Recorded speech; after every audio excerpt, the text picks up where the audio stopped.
ये जो इस लड़के के सिर के आसपास चमकती हुई चीज दिख रही है, ये कोई आम चीज नहीं है। आप जो भी सोचोगे ये लाइट आपके आसपास के लोगों को ये दिखाने लगेगा। सिर्फ इतना ही नहीं बल्कि इससे आप कुछ भी सोचकर अपने सामने रियल में ला सकते हो। क्यों है ना मजेदार? चलिए इस मजेदार स्टोरी को शुरू करते हैं। ये कहानी एक नए प्लेनेट की है जिसका नाम है न्यू वर्ल्ड। सबसे हैरानी वाली बात ये है कि इस प्लेनेट पर सिर्फ मर्द रहते हैं, वहाँ एक भी महिला नहीं है। स्टोरी की शुरुआत साल 2257 से होती है। हमें टॉड ह्यूविट नाम के एक लड़के से मिलवाया जाता है। इस प्लेनेट की सबसे अजीब बात ये है कि यहाँ कोई भी इंसान जो कुछ भी सोचता है वो सबको दिखाई और सुनाई देता है। इस शक्ति या बीमारी को नॉइज कहा जाता है। टॉड को एक दूसरा लड़का चिढ़ाने आता है तो टॉड अपनी नॉइज का इस्तेमाल करके एक सांप का भ्रम पैदा करता है। वहाँ का मेयर डेविड टॉड की इस काबिलियत की तारीफ करता है। इसके बाद टॉड अपने घर वापस लौट जाता है। टॉड वहाँ अपने पिता बेन और अपने चाचा सिलियन के साथ रहता है। ये लोग वहाँ खेती बाड़ी करके अपना गुजारा करते हैं क्योंकि वहाँ जिंदा रहने का बस यही एक रास्ता है। खाना खाने के बाद टॉड थोड़ी देर आराम करने चला जाता है। इसी बीच एक स्पेसशिप दिखाया जाता है जिसमें एक लड़की सवार है। वो लड़की काफी घबराई हुई है क्योंकि उसके जहाज का संतुलन बिगड़ गया है और वो उसी प्लेनेट पर गिरने वाला है जहाँ टॉड रहता है। वापस टॉड पर आते हैं। वो खेत में काम कर रहा होता है, तभी उसे अपने घर के अंदर से कुछ आवाज सुनाई देती है। जब वो अंदर जाकर चेक करता है तो देखता है कि एक लड़की वहाँ से कुछ खाना चुरा रही है। टॉड उसका पीछा करता है और तभी उसकी नजर उस स्पेसशिप पर पड़ती है जो वहाँ क्रैश हुआ था। टॉड को लगता है कि कुछ तो गड़बड़ है, इसलिए वो इस बारे में मेयर डेविड को बताने का फैसला करता है। डेविड अपने सभी लोगों को लेकर उस जगह पहुंचता है ताकि पता लगाया जा सके कि आखिर हुआ क्या है। टॉड वहां उस लड़की को देखकर दंग रह जाता है क्योंकि वहां के लोगों का मानना था कि महिलाएं सिर्फ एक कहानी हैं और वो सालों पहले ही खत्म हो चुकी हैं। वो लड़की वहां से भागने की कोशिश करती है लेकिन मेयर डेविड अपनी नॉइज की शक्ति से एक लकड़ी के फेंस का भ्रम पैदा कर देता है जिससे वो लड़की रुक जाती है। उस लड़की को पकड़ लिया जाता है और डेविड उसे अपने ठिकाने पर ले आता है। डेविड उसे बताता है कि कई साल पहले इस प्लेनेट के एलियंस के साथ एक लड़ाई हुई थी जिसमें उन्होंने सभी महिलाओं को मार डाला था। इसी वजह से यहाँ सिर्फ मर्द ही बचे हैं। जब डेविड ने उससे पूछा कि वो यहाँ कैसे आई तो लड़की ने बताया कि उसके स्पेसशिप का एक्सीडेंट हो गया था। इसके बाद डेविड बाहर चला जाता है। वहाँ मौजूद एक दूसरा आदमी उस लड़की के बैग से छेड़छाड़ करने लगता है और उसमें से एक आधुनिक हथियार निकाल लेता है। गलती से उससे वो हथियार चल जाता है और एक बड़ा धमाका होता है जिससे पूरे गाँव में हड़कंप मच जाता है। डेविड तुरंत अंदर जाकर देखता है लेकिन लड़की वहाँ नहीं मिलती। असल में वो लड़की घर के नीचे छुपी हुई थी। वहाँ से वो डेविड और उसके आदमियों की बातें सुन लेती है जो उसे मारने की योजना बना रहे थे। ये सुनकर वो लड़की वहाँ से भागने का फैसला करती है। दूसरी तरफ टॉड को भी लग रहा है कि जो कुछ भी हो रहा है वो ठीक नहीं है। टॉड को सब कुछ बहुत अजीब लग रहा था, इसलिए वो अपने पिता की खेती में मदद करने के लिए घर वापस लौट जाता है। जब वो औजार लेने के लिए गोदाम में जाता है तो वहाँ उस लड़की को देखकर दंग रह जाता है। टॉड का ध्यान भटक जाता है जिस वजह से जब उसका पिता बेन उसे बुलाता है तो वो कोई जवाब नहीं देता। इसी बीच डेविड का एक सिपाही वहाँ आता है और उस लड़की के बारे में पूछता है। बेन साफ मना कर देता है कि लड़की यहाँ नहीं है। जब सिपाही चला जाता है तो बेन को शक होता है और वो गोदाम में जाकर देखता है, वहाँ वही लड़की छुपी होती है। घर के अंदर सिलियन चाहता है कि वो डेविड को सब सच बता दें क्योंकि अगर डेविड को खुद पता चला तो उनके लिए बड़ी मुश्किल खड़ी हो जाएगी। लेकिन बेन थोड़ा हिचकिचाता है। ऐसा लगता है जैसे वो पहले से कुछ जानता हो और कुछ छुपा रहा हो। आखिर में बेन फैसला करता है कि टॉड को इस लड़की को लेकर यहाँ से तुरंत निकल जाना चाहिए। जाते वक्त बेन टॉड को समझाता है कि अगर उन्हें रास्ते में कोई दूसरी बस्ती मिले तो कभी मत बताना कि वो प्रेंटिस टाउन से आए हैं। अभी टॉड निकलने ही वाला होता है कि तभी वहाँ डेविड अपने कुछ आदमियों के साथ पहुँच जाता है। उधर वो लड़की गोदाम में रखी पुरानी इलेक्ट्रिक मोटर को ठीक करने की कोशिश कर रही होती है। तभी डेविड को शक हो जाता है कि लड़की यहीं कहीं है क्योंकि उसे बेन के घर के पास लड़की की जैकेट मिल जाती है। जैसे ही डेविड गोदाम की तलाशी लेने बढ़ता है वो लड़की इलेक्ट्रिक मोटरसाइकिल स्टार्ट करके वहाँ से तेजी से भाग निकलती है। इसी बीच टॉड के चाचा सिलियन को डेविड के सिपाही गोली मार देते हैं क्योंकि उन्होंने उस लड़की को छुपाया था और वहीं उनकी मौत हो जाती है। लड़की तेजी से मोटरसाइकिल चला रही होती है और टॉड अपने घोड़े पर उसका पीछा करता है,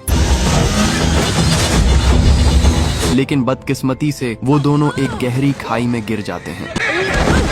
गिरने की वजह से टॉड के घोड़े का पैर टूट जाता है। घोड़े को तड़पता देख टॉड उसे मारने का फैसला करता है ताकि उसका दर्द खत्म हो सके। दूसरी तरफ लड़की को लगता है कि टॉड भी डेविड का ही आदमी है और वो वहाँ से भागने की कोशिश करती है। टॉड उसे समझाने की कोशिश करता है कि वो दुश्मन नहीं है और उसकी मदद करना चाहता है ताकि वो यहाँ से सुरक्षित निकल सके। टॉड अपनी नॉइज के जरिए रास्ते का नक्शा भी दिखाता है। जब लड़की वो नक्शा मांगती है तो टॉड बताता है कि वो नक्शा उसके दिमाग में है। टॉड को लग रहा था कि डेविड के सिपाही अभी भी उनका पीछा कर रहे हैं, इसलिए वो दोनों वहाँ से तुरंत निकल जाते हैं। रास्ते में टॉड को अपना कुत्ता मिल जाता है जो उसके पीछे पीछे आ रहा था, जिसे देखकर टॉड बहुत खुश होता है। उधर डेविड अपने सिपाहियों के साथ टॉड और उस लड़की के निशान ढूंढने की कोशिश करता है। वो बस्ती के सारे लोगों को बुलाता है और उन्हें हुक्म देता है कि वो उस लड़की को ढूंढने में उसकी मदद करें। वापस टॉड पर आते हैं। वो नदी के पास खाना ढूंढने जाता है। लड़की ये देखकर हैरान रह जाती है कि टॉड ने मछली की जगह एक अजीब सा टेंटिकल वाला जीव पकड़ा है। खाना खाते वक्त टॉड उसे बताता है कि इस प्लेनेट पर मछलियां नहीं होती और यहाँ के जानवर अर्थ के जानवरों से बिल्कुल अलग हैं। बातों बातों में टॉड को उस लड़की से पहली बार प्यार का एहसास होने लगता है। थोड़ी देर आराम करने के बाद वो दोनों फिर से आगे बढ़ते हैं, लेकिन दूसरी तरफ डेविड और उसकी फौज भी उनके करीब पहुंचने लगती है। लड़की टॉड से वक्त के बारे में पूछती है क्योंकि उसे बड़ा अजीब लग रहा था कि वहाँ हर वक्त उजाला ही रहता है। टॉड उसे समझाता है कि इस प्लेनेट पर कभी रात नहीं होती, यहाँ हमेशा दिन ही रहता है। लंबी यात्रा के बाद टॉड आराम करने का फैसला करता है। वहाँ वो लड़की अपना नाम वायोला बताती है। टॉड के दिमाग में ख्यालों का सिलसिला शुरू हो जाता है और वो वायोला को किस करने के बारे में सोचने लगता है। क्योंकि टॉड की नॉइज की वजह से सब दिख रहा था, वायोला उसे देखकर गुस्सा हो जाती है और उसे डांटती है। अगली सुबह जब वायोला टॉड को जगाती है, तब भी टॉड के दिमाग में वायोला के ही ख्याल चल रहे होते हैं। आगे बढ़ते वक्त उन्हें एक अजीब जीव दिखाई देता है। टॉड डर जाता है और वायोला को वहाँ से भागने के लिए कहता है। वो बताता है कि ये स्पैकल है जो इस प्लेनेट के असली निवासी हैं, जिन्होंने सभी महिलाओं को मारा था। टॉड और उस स्पैकल के बीच लड़ाई शुरू हो जाती है। दोनों एक दूसरे पर हमला करते हैं, लेकिन तभी वायोला बीच बचाव करती है और टॉड को रुकने के लिए कहती है। उन्हें एहसास होता है कि वो स्पैकल उन्हें नुकसान नहीं पहुंचाना चाहता था और वो चुपचाप वहाँ से चला जाता है। वायोला को ये बात बहुत अजीब लगती है। उसने सुना था कि स्पैकल ने सभी औरतों को मार दिया था, लेकिन इस स्पैकल का बर्ताव देखकर ऐसा बिल्कुल नहीं लग रहा था कि वो किसी पर हमला करना चाहता है। वायोला को शक होने लगता है कि स्पैकल के बारे में जो कहानी सुनाई गई है वो शायद सच नहीं है। वायोला को यकीन हो जाता है कि स्पैकल बुरे नहीं हैं, बल्कि असल में इंसान ही इस प्लेनेट के लिए एलियंस हैं जो उनकी जगह छीन रहे हैं। लंबे सफर के बाद दोनों फार ब्रांच नाम की एक बस्ती में पहुंचते हैं। टॉड वहाँ का नजारा देखकर दंग रह जाता है क्योंकि वहाँ खेती और जानवर सब कुछ बहुत व्यवस्थित था। टॉड को वहाँ का एक आदमी मेयर से मिलने ले जाता है। टॉड की हैरानी का ठिकाना नहीं रहता जब वो देखता है कि उस बस्ती में बहुत सारी महिलाएं हैं, वही महिलाएं जिन्हें उसके गांव में मृत माना जाता था। सबसे बड़ी बात ये थी कि वहाँ की मेयर भी एक महिला ही थी। उधर डेविड को खबर मिलती है कि टॉड और वियोला फार ब्रांच पहुंच चुके हैं। वो एरन नाम के एक प्रीस्ट से मिलता है। एरन का कहना है कि वो वियोला को मार डालना चाहता है। वापस टॉड पर आते हैं। फार ब्रांच की मेयर उसका स्वागत तो करती है, लेकिन जैसे ही टॉड बताता है कि वो प्रेंटिस टाउन से आया है, मेयर के चेहरे के हाव भाव बदल जाते हैं, जैसे वो कोई पुराना राज जानती हो। वियोला तुरंत बात संभालती है और बताती है कि वो अंतरिक्ष से आई है। मेयर उन्हें बताती है कि यहाँ एक ऐसी जगह है जहाँ से वियोला अपने लोगों से संपर्क कर सकती है। यहाँ एक ऐसी जगह है जहाँ इंसान सबसे पहले इस प्लेनेट पर उतरे थे और वायोला वहाँ जाने के लिए तैयार हो जाती है। उधर पागल प्रीस्ट एरन पहले ही वायोला को मारने निकल चुका है और डेविड भी उसके पीछे निकल जाता है। टॉड वायोला के पास जाता है और उसे अपनी माँ की एक पुरानी डायरी दिखाता है। टॉड पढ़ना नहीं जानता क्योंकि एरन ने उसके बचपन में ही सारी किताबें जलवा दी थी। वायोला वो डायरी पढ़ती है और एक भयानक सच सामने आता है। डायरी के मुताबिक जब इंसान यहाँ आए तो मर्दों की नॉइज की वजह से उनके दिमाग की हर बात औरतों को पता चल जाती थी। मर्द इस बात को बर्दाश्त नहीं कर पाए। एरन ने लोगों को भड़काया कि औरतों में कोई आत्मा नहीं होती क्योंकि उनकी नॉइज नहीं दिखती। इसलिए प्रेंटिस टाउन के मर्दों ने मिलकर अपनी ही बस्ती की सारी औरतों को मार डाला था। टॉड ये जानकर सुन्न रह जाता है कि उसके गांव वाले ही असली कातिल हैं, स्पैकल नहीं। तभी डेविड अपनी फौज के साथ वहां पहुंच जाता है। वहां की मेयर कहती है कि प्रेंटिस टाउन के लोग पागल हैं जिन्होंने अपनी ही औरतों को मारा। डेविड कहता है कि उसे सिर्फ वायोला चाहिए। जब एक आदमी डेविड को झूठा बोलता है तो डेविड के सिपाही उसे गोली मार देते हैं। टॉड और वायोला वहां से निकलने की कोशिश करते हैं, लेकिन एरन उन्हें देख लेता है। वो दोनों उस गोदाम में छुपते हैं जहां औरतें और बच्चे छुपे हुए थे। बाहर डेविड टॉड को पकड़ने के लिए उसके पिता बेन का इस्तेमाल करता है। टॉड अपने पिता से उस झूठी कहानी के बारे में पूछता है तो बेन उससे माफी मांगता है। फिर बेन गोदाम से बाहर निकलता है और उसके साथ वायोला भी होती है। डेविड को लगता है उसने वायोला को पकड़ लिया, लेकिन असल में वो बेन की बनाई हुई एक नॉइज थी। असली वायोला वहाँ से भाग रही होती है। टॉड, वायोला और उनका कुत्ता नदी पार करके भागने की कोशिश करते हैं, लेकिन एरन उनका पीछा नहीं छोड़ता। वो काफी मेहनत करके एरन से बचने की कोशिश करते हैं, मगर एरन पानी के अंदर वायोला को पकड़ लेता है। दोनों के बीच भयानक लड़ाई होती है और वो पानी में डूबने लगते हैं। टॉड किसी तरह वायोला को बचा लेता है, लेकिन इसी बीच एरन टॉड के प्यारे कुत्ते को मार डालता है। अपने कुत्ते की मौत से टॉड पूरी तरह टूट जाता है। नदी के किनारे पहुंचने के बाद भी